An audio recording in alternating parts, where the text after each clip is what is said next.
விடுதலை களம் கட்சி சார்பில் 68 சாதியினருக்கும் ஒரே சான்றிதழ் என்ற அரசாணை வெளியிட கோரி ஆர்ப்பாட்டம் நடைபெற்றது.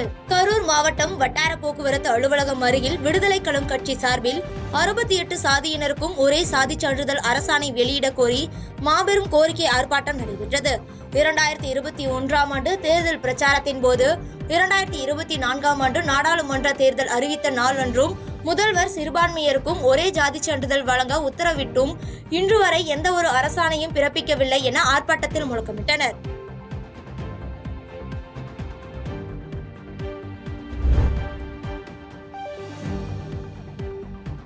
மாநில கல்விக்கான நிதியை மத்திய அரசு வழங்காததால் ஆசிரியர்களின் சம்பளம் கேள்விக்குறியாக உள்ளதாக அமைச்சர் அன்பில் மகேஷ் பொய்யாமொழி கூறியுள்ளார். தமிழக பள்ளி கல்வித்துறை சார்பில் ஆய்வக உதவியாளருக்கான பயிற்சி சான்றிதழ் மற்றும் பயிற்சி கட்டகம் வெளியீட்டு விழா திருச்சி தேசிய கல்லூரியில் நடைபெற்றது.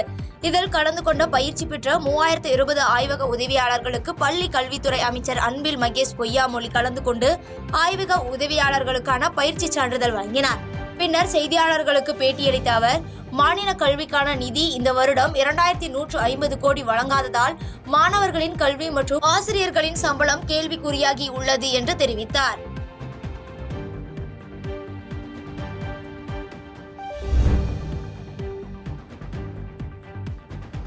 திருவாரூரில் 100க்கும் மேற்பட்ட அங்கன்வாடி ஊழியர்கள் கலந்து கொண்ட ஊட்டச்சத்து மாத பேரணியை மாவட்ட ஆட்சியர் கொடியசைத்து துவக்கி வைத்தார்.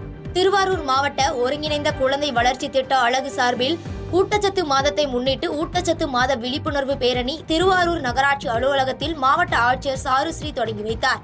இந்த பேரணியில் திருவாரூர் சட்டமன்ற உறுப்பினர் பூண்டி கலைவாணன், நகரமன்ற தலைவர் புவனப்பிரியா செந்தில் உள்ளிட்ட பலர் கலந்து கொண்டனர்.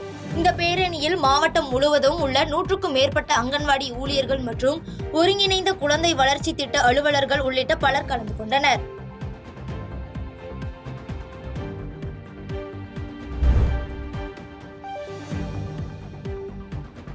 நாகர்கோவில் அருகே ஆசாரிப்பள்ளத்தில் இயங்கி வரும் மதுபான கடையை மாற்றக்கோரி ஊர் மக்கள் ஆட்சியர் அலுவலகத்தில் கோரிக்கை மனு அளித்தனர். கன்னியாகுமரி மாவட்டம் நாகர்கோவில் அருகே ஆசாரிப்பள்ளத்தில் இயங்கி வரும் மதுபான கடையை மாற்றக்கோரி ஊர் மக்கள் ஆட்சியர் அலுவலகத்தில் கோரிக்கை மனு அளித்தனர். மேலும் கடையை அங்கிருந்து அகற்றவில்லை என்றால் மக்களை திரட்டி சாலை மறியல் போராட்டத்தில் ஈடுபடுவதாக தெரிவித்துள்ளனர்.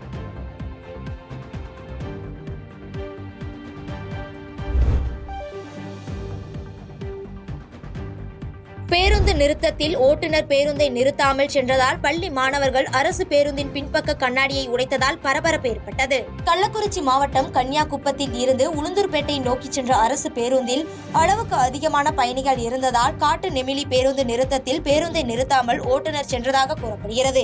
இதனால் ஆத்திரமடைந்த பள்ளி மாணவர்கள் அரசு பேருந்தின் பின்பக்க கண்ணாடியை உடைத்ததால் பரபரப்பு ஏற்பட்டது.